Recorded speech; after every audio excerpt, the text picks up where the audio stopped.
We have been talking a lot about immigrants in America. Remember, an immigrant is someone who leaves their home or country to settle and live in a new country or region. Many immigrants came from Europe and Asia to the United States in order to have a better life and for better job opportunities. There were two different immigration centers at this time: Ellis Island in New York Harbor and Angel Island in San Francisco Bay. Most immigrants that came to America chose to settle in big cities because there were more jobs in the cities, and earlier immigrants often helped the newcomers find jobs.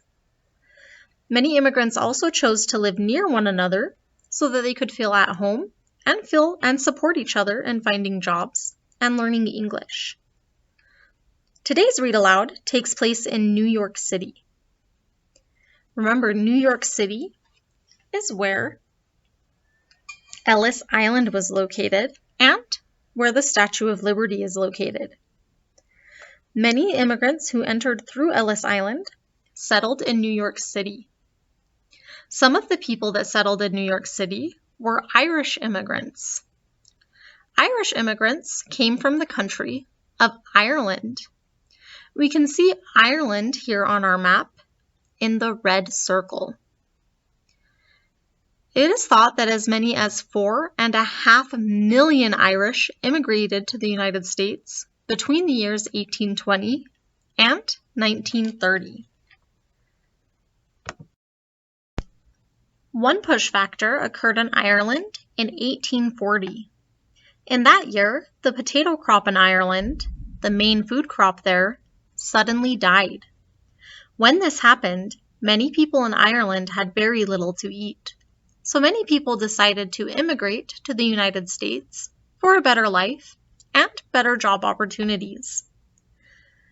Remember, immigrate with an I means to enter a new country and settle down.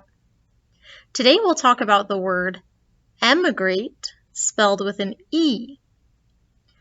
While immigrate with an I means to enter a new country, emigrate with an E means to leave a country to go to another. Today we will hear about a family from Ireland that emigrated from Ireland and immigrated to the United States. Emigrated. Emigrated means left a country or region to settle in another. Charles Steinmetz emigrated from Germany. Blight.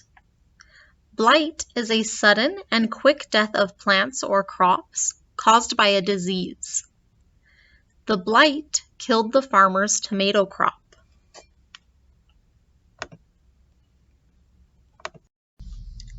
Afford. Afford means to have enough of something, especially money or time, or being available to buy or do something. After practicing for several months for a concert, Mary was able to afford a few days without practice when she was sick. I'm going to read several different sentences. If the person in the sentence has enough time or money available to do or buy something, say they could afford it. If the person in the sentence is not able to afford something or does not have enough money or time for something, say they could not afford it. Number 1. Penny had enough money for a sandwich and a lollipop.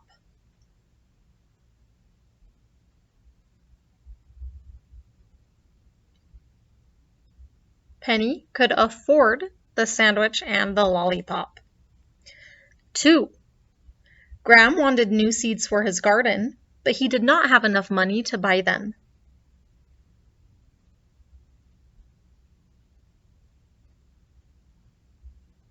Graham could not afford the new seeds. 3. Luke had already missed 4 days of school, and if he missed another, he would not do well on his first test.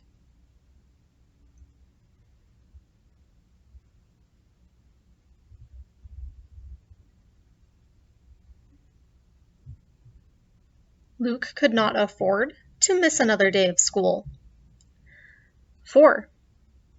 Leslie was very good at soccer, so her coach was not worried when she needed to miss one of her practices.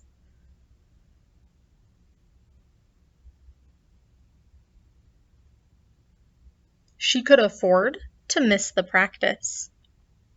And our last one, the school bought 8 new computers with the money that they had saved.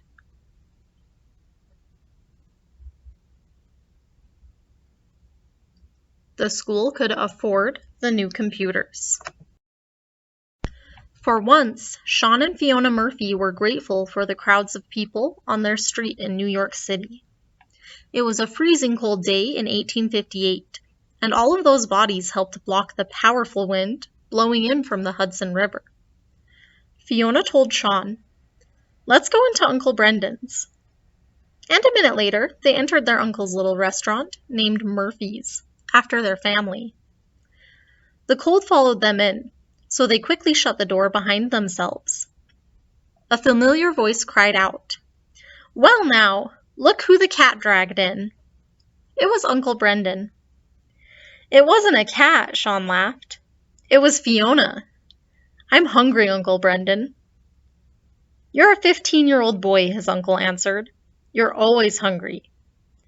Sit down and I'll get each of you a plate.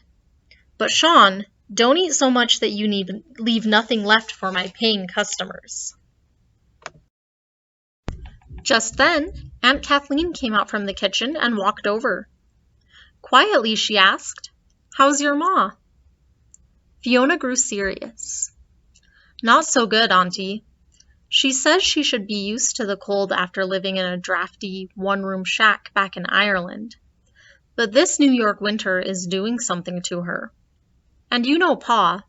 He never says he's worried, but when he was home last month, I could see it in his eyes. I've been wishing he could be home more." Kathleen replied, "He's lucky to have a job. Working to lay railroad tracks out west may take him away often, but his pay is putting food in your mouth and paying for whatever heat we can get in our home." Fiona's family, including her aunt and uncle, had been sharing a tiny apartment ever since they had emigrated from Ireland to settle in the United States. Uncle Brendan's restaurant, Murphy's, was doing well now, but he and his brother Peter, Sean and Fiona's father, were still paying back the money they owed for buying the restaurant. Any money they earned helped the whole family. By now, plates of food had appeared in front of Sean and Fiona. Sean breathed in the familiar smells of the food from his home country, Ireland. "Ah, bacon joint and potatoes," he told Aunt Kathleen. "It reminds me of Ireland every time I smell your cooking." Bacon joint is a traditional Irish dish made up of various pieces of smoked and salted pork. "It should," she answered, "since I cooked the same foods for you there. Only we have more to eat here. There was never enough food to eat after the potato blight ruined our main food source in Ireland. Even your pa, the strongest man I know, was getting weak from hunger. It's a blessing to come to a country where there's food to eat. The land of opportunity indeed. Back in Dublin, Ireland, we worked just as hard, but had a lot less." "Aye," said Uncle Brendan, "we would never have been able to own a restaurant back in Ireland. And even if we could have, no one had enough money to be a paying customer. We had so many hardships back home. We complained when all we had to eat in Ireland was potatoes, but we suffered tremendously when the potatoes were no longer there. Our family had to pay a lot of money to immigrate to America, and even with all of the difficulty we are going through, it has all been worth it. We have a good place to live in a neighborhood full of Irish folks like us. Sure, some people have been hostile towards us, but there's more food on our table than we ever had back home in Ireland. And, crowded as it may be, I prefer New York City to farming the rocky Irish soil. Still, I do miss a lot of the folks we left behind when we emigrated from Ireland." As he was saying this, the door opened and a voice shouted out, "Well, I'm glad to hear that, Brendan, for we've no plans to go back." Uncle Brendan's face burst into a huge grin. "Michael Connolly!" he exclaimed. Turning, he saw his old neighbors from Ireland walking through the door. They were new immigrants to the United States now. After a happy reunion, Brendan said, "Sit down, all, and we'll bring you a good warm meal." Later, after the Connolly family was full of Kathleen's hearty food, Brendan asked Michael, "Have you a place to stay? And what are you doing about work?" "We are staying with my brother for now," his old neighbor replied. "As for work," he shrugged. "I'd hire you myself," Brendan said, "but I couldn't afford to pay you." So that means that Brendan didn't have enough money to pay Michael for work. "But there's a fellow here from the old country who needs wagon drivers to deliver ice in the summer and coal for fires in the winter. No man alive knows more about horses than you do, Michael. I'll take you to meet him. It's hard work, but what isn't? At least you'll be near your new home, not like my brother Peter out west laying railroad track with a pick and a shovel." At this, his niece Fiona said, "But not for long, Uncle. That's what I was starting to tell you. We got a letter. Pa says his boss thinks so highly of his work that he's bringing him back to New York City to work in an office." His brother Sean added, "Pa will be home at the end of the month. He says that it's a lucky thing he can read and write, or he would not have been given this new job opportunity. He says it will pay better than building the railroad out west. What's even better is that now he will be close to home to care for Ma. You should have seen her face when I read her the letter. I think maybe she'll get better now, with Pa around." Uncle Brendan nodded. "Aye, Sean, when your Pa is around, your mother perks up like a flower that just got watered. And see how important it is that you and Fiona learn to read and write so well at an early age. One day, you'll have better job opportunities than any of us." Sean smiled. "Fiona and I are very lucky now to live here in the land of opportunity.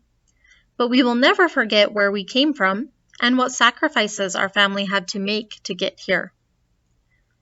"Well," said Uncle Brendan, "it seems we all have a great deal to be grateful for here in America. Kathleen and I are lucky enough to own a restaurant. The Connollys are newcomers here. My brother will be with us soon, and working in a better job. And I believe your Ma will get better children. All in all, I'd say that as hard as the changes sometimes are, coming to America was a good idea." All right, today we learned about some more immigrants. Where did these people immigrate from? What country? Ireland, you've got it. And where did they immigrate to? Here to the United States of America. What push factors? So remember, push factors are things that were happening in their home country, in this case Ireland, that made them want to leave. What push factors caused Sean and Fiona, their family, and many other Irish families to leave Ireland?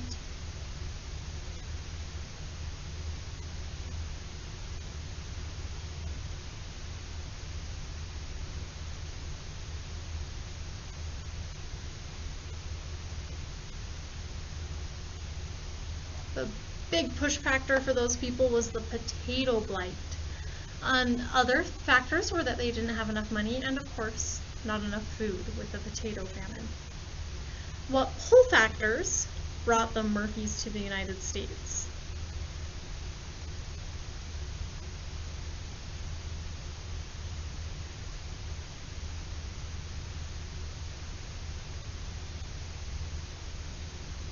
We've been talking a lot about these pull factors: a better life, more money for the work that they're doing, and more opportunities for jobs. How are Uncle Brendan and Fiona's father Peter able to make a living in the United States?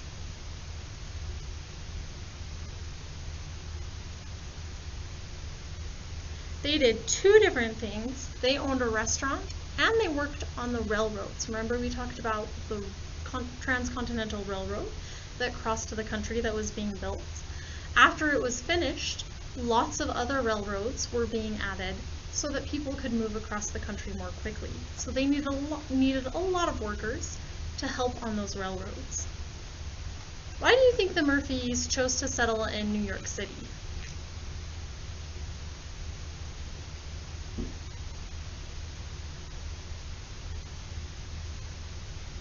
In New York City, there were lots of other Irish immigrants and immigrants from other places as well, and it was close to Ellis Island where they came into the United States. Alright my friends, we have got a couple of things we're going to do today. We've got one more activity. We're going to practice adjectives for a little while, and then we'll do another puzzle piece. I'm going to pull up a picture on my computer. We'll practice using some adjectives to describe the picture. We saw this picture in our read aloud today. I want you to turn to whoever is helping you today and describe this image to them. I want you to focus on using lots of really descriptive adjectives. You might say it was cold, the wind was freezing, the girl with a red scarf on her head walks with her brother on a busy street, the boy wearing a brown hat opens the green door. See if you can describe what's happening in this picture using lots of descriptive adjectives. Remember, adjectives are words that describe nouns, people, places, or things.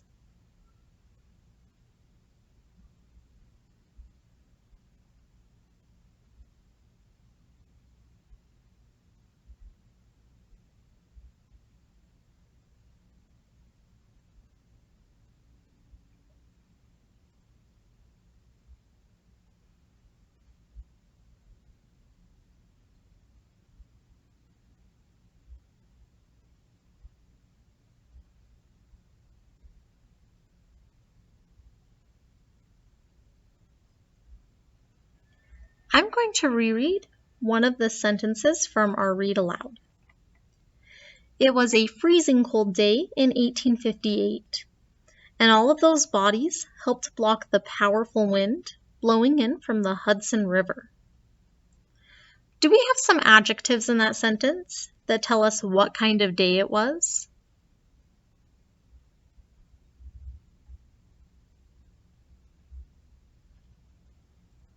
It was a freezing cold day. So the adjectives freezing and cold describe the noun day. Let me read that sentence one more time. It was a freezing cold day in 1858, and all of those bodies helped block the powerful wind blowing in from the Hudson River. Do we have any adjectives that explain what the wind was like?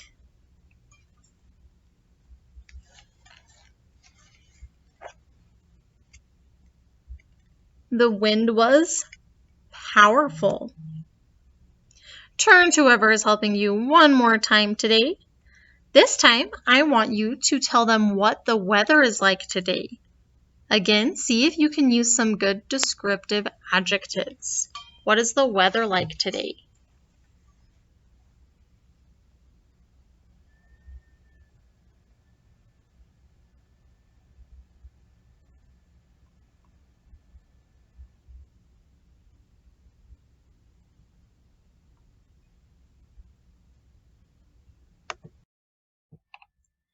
Today we have another piece for our E pluribus unum puzzle. Remember, E pluribus unum is the motto of the United States. It means out of many, one. It's a good motto for the United States because the United States is built up of many different kinds of people from many different countries that came together to form one country. And that's why we're working on a puzzle, all those many different pieces forming one picture. On today's puzzle piece, we're going to do 2 to 3 sentences describing life for Irish immigrants. So as always, 2 to 3 sentences. Today, we are going to focus on what life was like for Irish immigrants. One thing you might want to talk about was that very important push factor that pushed them out of Ireland and pulled them into the United States. What was going on in Ireland that made them want to move to the United States? Think about what their lives were like when they entered the country and how it was different from their lives in Ireland.